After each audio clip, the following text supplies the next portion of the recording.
Hello everyone, my name is Pawan Nukala. I am a faculty at the Center for Nanoscience and Engineering at the Indian Institute of Science in Bangalore. Let me take this opportunity to welcome you all to this new NPTEL course titled Materials Design for Electronic, Optical and Electromechanical Devices.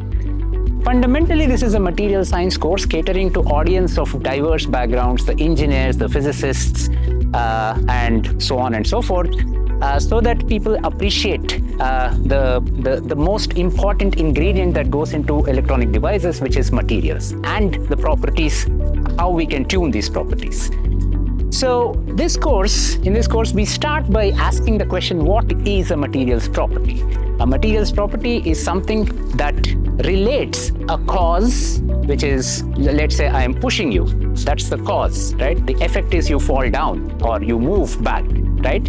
Now, how much can you resist my push? That is a property of the material, of you, right? So something that relates a cause to an effect is a materials property. We start by defining a generalized framework for what a material property is, what is its mathematical structure, etc. And then we go into details of how one can predict seemingly different materials properties that can be electronic in nature, that can be electromechanical in nature, that can be optical in nature.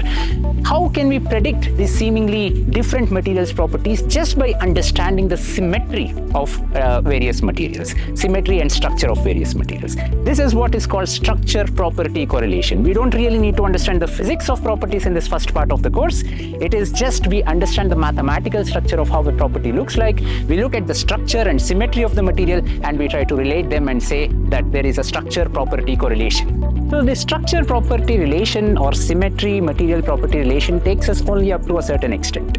I can tell whether a property exists or doesn't exist. A property such as electrical conductivity, does it exist in a certain direction or does it not exist in a certain direction, right? So we can get these sort of insights from symmetry. But however, to actually tell this material, so material of a certain kind has a larger electrical conductivity than material of a certain other kind, just to give you an example, or larger electromechanical property such as piezoelectric property. We need to go further deeper. So the first thing we will do in this aspect is look at module 2 of the course, which is to look at briefly, what is called material thermodynamics. And from material thermodynamics, we look at what are called the equilibrium properties of materials. Now, what is equilibrium properties? Equilibrium properties are those properties that do not dissipate any energy. They store energy, right? So by virtue of equilibrium properties such as susceptibility or capacitance of a material, energy is stored inside the material, right? So these can be described through a thermodynamic and a statistical mechanical framework, which is what we'll do in the second part of the course, to understand these equilibrium properties. In the third part of the course, we go to what are called non-equilibrium properties or dissipative properties, again through a statistical mechanical framework. Now, what are dissipative properties? I apply a force, the effect is flux, something moves around, and this force and flux is related by a property which is dissipative in nature. So these are dissipative properties. Examples are electrical conductivity, thermal conductivity, Seebeck effect, all these different properties. We will look at a generalized framework to describe these non-equilibrium or dissipative properties in the third part of the course.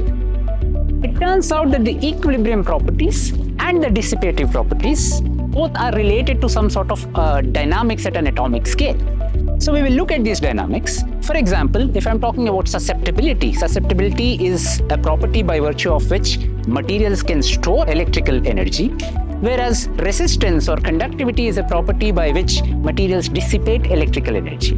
Susceptibility is related to some sort of charge fluctuations, and resistivity is related to some sort of charge motion. So the dynamics of charges dictate both susceptibility and resistivity of a material. As a result, it makes intuitive sense that these properties should be related somehow. And we will look at, in the next module of the course, we will look at how the equilibrium properties and the non-equilibrium dissipative properties are related through what are called Kramer's chronic relations or fluctuation dissipation theorems. So as we are exploring this introduction to this course, you can see that in the background we are exploring the Department of Center for Nanoscience and Engineering in ISE and its beautiful surroundings. But to actually measure these materials properties, we need to use what are inside the equipment, the experimental equipment that are inside. So let's take a tour to the inside of the cells.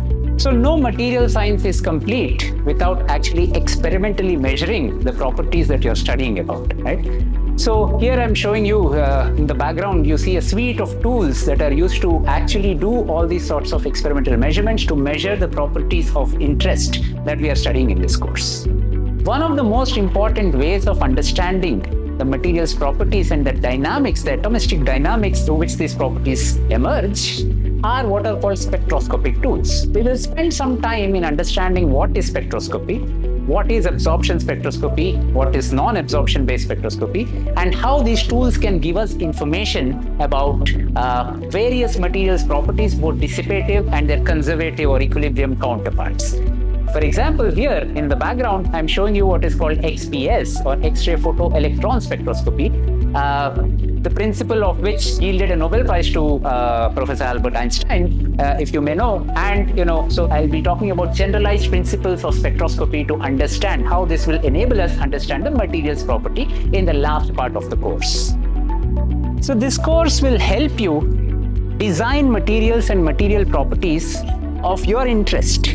We will equip you with principles that are required to engineer, to do proper materials engineering, to design materials of your interest and of properties of your interest. I hope you enjoy this course.